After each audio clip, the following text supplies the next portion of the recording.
விழுப்புரத்தில் யானை தந்தத்தால் செய்யப்பட்ட பொம்மைகளை விற்க முயன்ற வழக்கில் திருச்சி ஆயுதப்படை உதவி ஆய்வாளர் கைது செய்யப்பட்டுள்ளார். டீம் டீலராக செயல்பட்ட காவலர் கைது செய்யப்பட்டதன் பின்னணி என்ன? பல கோடி ரூபாய் மதிப்பிலான யானை தந்த பொம்மைகளை திட்டமிட்டு கைமாற்றிய கும்பல் வனத்துறையினரிடம் கூண்டோடு சிக்கியுள்ளனர். வனப்பகுதியிலிருந்து யானை தந்தத்தை மனிதர்களுக்கு கைமாற்றுவது யார்? விசாரணையில் வெளியான திடுக்கிடும் தகவலின் பின்னணி என்ன?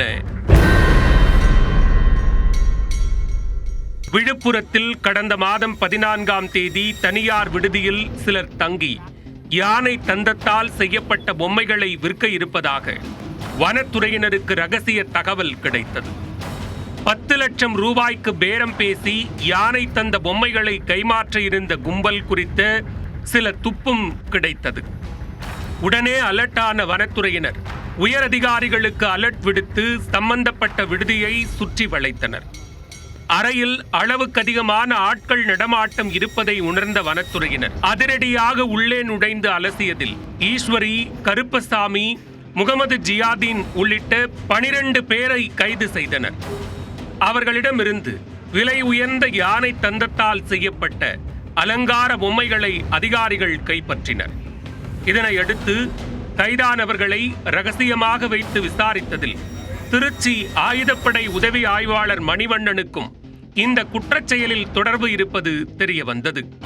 இவ்வழக்கு விசாரணைக்காக விழுப்புரம் வனச்சரக அலுவலகத்தில் ஆஜரான மணிவண்ணனிடம் விசாரணை நடத்தியதில் யானை தந்தம் விற்பனையில் ஈடுபட்டது உறுதி செய்யப்பட்டது.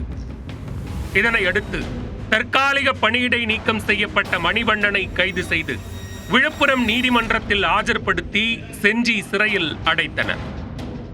மேலும் உதவி ஆய்வாளர் மணிவண்ணனுக்கு உதவியாக செயல்பட்ட திருச்சி அக்கரைப்பட்டியைச் சேர்ந்த பாஸ்கர் என்பவரையும் வனச்சரக காவலர்கள் கைது செய்தனர். காவல்துறையில் பணியாற்றிய அதிகாரிக்கு எப்படி யானை தந்தம் கிடைத்தது? வனப்பகுதியில் இருந்து யானை தந்தத்தை வெட்டி காவலரின் கைக்கு மாற்றியது யார்?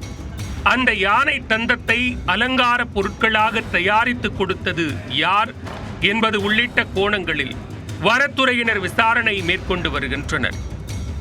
மேலும் ஏற்கனவே கைதான 12 பேருடன் இவ்வழக்கு முடிந்துவிட்டதா, இல்லை வெளியே பலர் தலைமறைவாக இருக்கிறார்களா என்ற சந்தேகத்தையும் ஏற்படுத்தியுள்ளது. யானை தந்த விற்பனை சட்டப்படி குற்றம் எனினும் அந்த குற்றத்தில் ஒரு காவலரே கைதாகி சிறையில் அடைக்கப்பட்டிருப்பது விழுப்புரத்தில் பெரும் சலசலப்பை ஏற்படுத்தியுள்ளது.